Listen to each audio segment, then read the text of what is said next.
মানে সরকার পতন হওয়ার পর তো আর বিভিন্ন লোকের কথাই শুনেছি, শেখ হাসিনার নানা রকম কথাবার্তা আমরা শুনেছি, টেলিফোন সংলাপ শুনেছি, ওনার বক্তব্য শুনেছি, কিন্তু ওবায়দুল কাদের সাহেবকে মনে হয় দেশের অনেক মানুষ খুব মিস করছিলেন।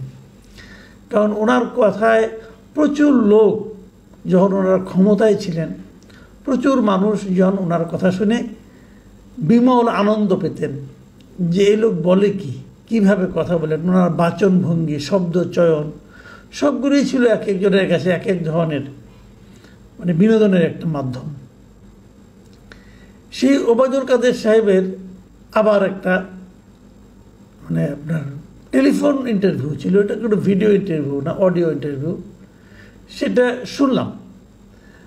আপনি ওনাকে পছন্দ করেন আর না করেন যাই হোক, কিন্তু ওনার ব্যাপারে কিন্তু আগ্রহটা সবারই আছে যে ভদ্রলোক এখন কি বলে দেখি।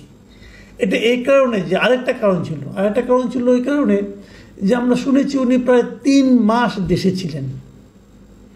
এই 3 মাস কোথায় ছিলেন, কিভাবে ছিলেন, কার প্রশ্রয়ে ছিলেন, কার আশ্রয়ে ছিলেন, এগুলো একটু জানার আগ্রহ কিন্তু অনেকের মধ্যে আছে।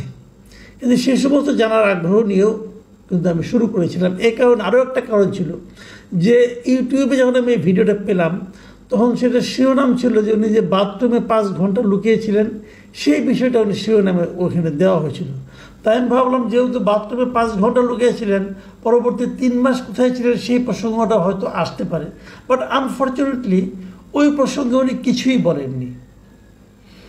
যারা ওনাকে আশ্রয় দিয়েছেন, তাদের কাছে রেখেছেন, তাদের জন্য এটা অবশ্য একটা সুখবর, কারণ তারা কোনো বিপদে পড়বেন না, ওই ব্যাপারে উনি কিছু বলেননি। এখন এই ইন্টারভিউর কিছু কিছু অংশ আমি আপনাদেরকে একটু নিয়ে আলোচনা করতে চাই আপনাদের সঙ্গে। এটা আলোচনা করার এই কারণ, আপনারা তো বলবেন যে এই দলটা তো কার্যক্রমে নিষিদ্ধ, ওবায়দুল কাদের রাজনৈতিক ভবিষ্যৎ কিছু আছে কি না এটা নিয়ে অনেকগুলো সন্দেহ আছে। আমি তো মনে করি ওনাদের আর কোনো চান্স নাই আসলে। মানে এই লেয়ারের যারা ছিলেন, ওনার মতো যারা ছিলেন, এদের আমি মনে করি না বাংলাদেশের রাজনীতিতে এদের আর কোনো সুযোগ আছে।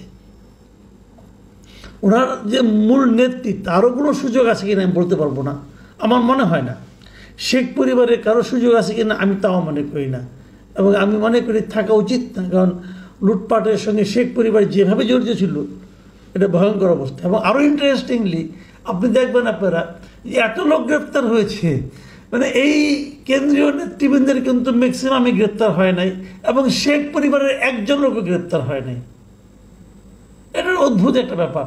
যাই হোক, অনেকে প্রথম ধারণা করেছিল এরা বোধ হয় সেনাবাহিনীর এখানে লুকিয়েছিল, সেনাবাহিনী যে 626 জনের কথা বলেছিল সেখানে হয়তো ছিল।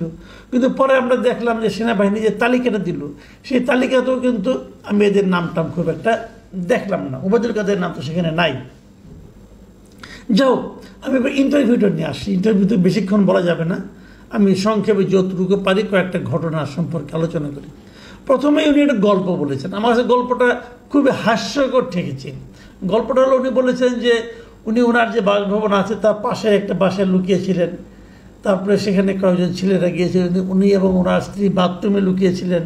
ছেলেরা তাকে দেখে প্রথম নাকি তারা আক্রমণাত্মক ছিল, তারপর ওনাকে দেখে নাকি তারা নাকি অন্যরকম হয়ে গেল এবং তারা তাকে চেনার পর নাকি তারা তার প্রতি খুবই সহানুভূতিশীল হলো এবং তার সঙ্গে সেলফিতে ছবি তুললো এবং তাকে একটা গাড়িতে উঠিয়ে দিল।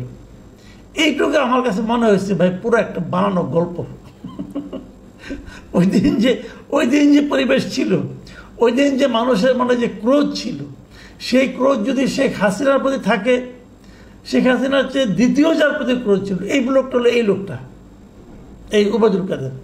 তো তাকে দেখে ছেলেরা সেলফি তুলেছে, মুগ্ধ হয়ে গেছে, এটা ইম্পসিবল। এমনকি আমি ছাত্রলীগের, আওয়ামী লীগের অনেক লোকজনের কথা জানি যা নাকি তাদের অপছন্দের শীর্ষস্থানে ছিল ওবায়দুল কাদের। তো 1-2 জন তাকে ভালোবাসতে পারে, কোনো সমস্যা নাই, কিন্তু 7 জনের মধ্যে 7 জনই তাকে কিছু বলবে না। তাকে মাস্ক পরিয়ে, তারপরে ওদের মতো পোশাক পরিয়ে নিয়ে যে বাইরে করে নিয়ে যে একটা ইজি বাইকে তুলে দেওয়ার পর দূরে কোথাও নিয়ে যাবে, দূরে কোথায় নিয়ে এগুলো তার বলে নাই, সেটা উনি আর বললেন না। কোথায় ছিলেন, কী সমাচার, ভাই এত সহজ না। ওই সময় বাস্তবতা, আমরা তো দেশে ছিলাম, আমরা জানি। এটা পুরাটা একটা গল্প আমার কাছে মনে হয়েছে।